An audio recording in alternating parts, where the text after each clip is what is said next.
Hi Geekdom community, I'm Jennifer Newell and I'm honored to have the opportunity to tell you about my company, Betty's. I'm going to be talking about women's healthcare today, which, let's be honest, can be a bit uncomfortable. So I'm going to embrace the awkwardness and start by telling you my story. I was 17 and never started a period. Now for women, our periods are like a barometer for our overall health, and most women start their period around the age of 12. When I was 16, my pediatrician recommended I have it checked out. So of course I waited a year, and at 17 I went to see a gynecologist.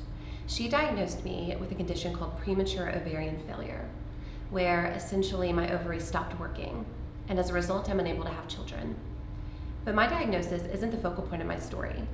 It's what happens next that is.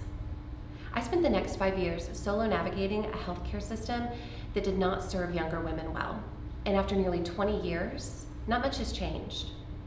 You see, the American College of Obstetricians and Gynecologists recommends a young woman have her first gynecological visit between the ages of 13 and 15. But pediatricians practice under the guideline to refer their patients to a gynecologist at the age of 21. Why does this matter? Because most 21-year-olds aren't still seeing their pediatricians. In fact, most older teens simply stop going, even if they live at home. This time period where young women aren't getting the care they need, we call this a care gap.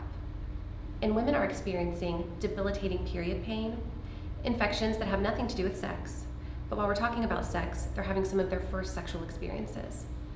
And they're at a greater risk during this time of developing mental health conditions.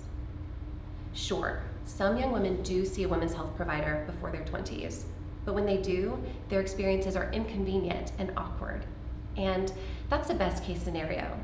At worst, their experiences are shameful. This is completely unacceptable for the nearly 20 million young women in this country, 109,000 of whom live right here in San Antonio. They deserve better care and better options that are suited to their unique needs. And they're not afraid of telling us what they want. At least that's what I learned when I surveyed about 200 local young women. They want a place that is unique to them.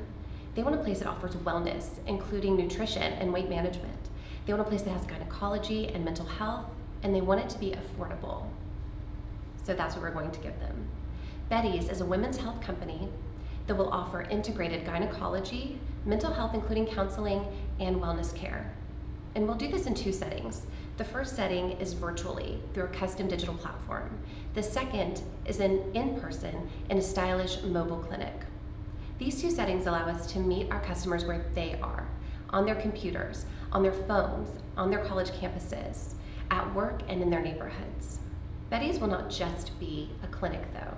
We want to change the entire culture around women's health. We're going to be a place where young women can connect with each other. We're going to offer them a digital lifestyle platform that is full of rich content about their healthcare and wellness and is backed by our medical experts. This is a place where young women can connect, they can share their stories, and they can ultimately feel seen and heard. We're also going to be a place where young women can shop for their personal care items with support and guidance. We're calling this the Awkward Shop, and it will be available online and in person as a pop-up shop with our mobile clinics. We're also going to make it easy for young women to get the medications they need. We're going to partner with a local pharmacy to ship and white label medications through our custom portal. Now these wraparound services are first and foremost intended to create an exceptional experience, but they're also intended to increase profitability. Betty's won't be offering any pregnancy care, but in today's political environment, it's more important than ever that we remain financially independent and sustainable. It's our for-profit model, our diversified revenue streams, and our ambitious growth plans that will lead us to profitability. In the first year, we estimate we will see 4,400 patients, and that will be about 1.6 million in revenue. That's just the start.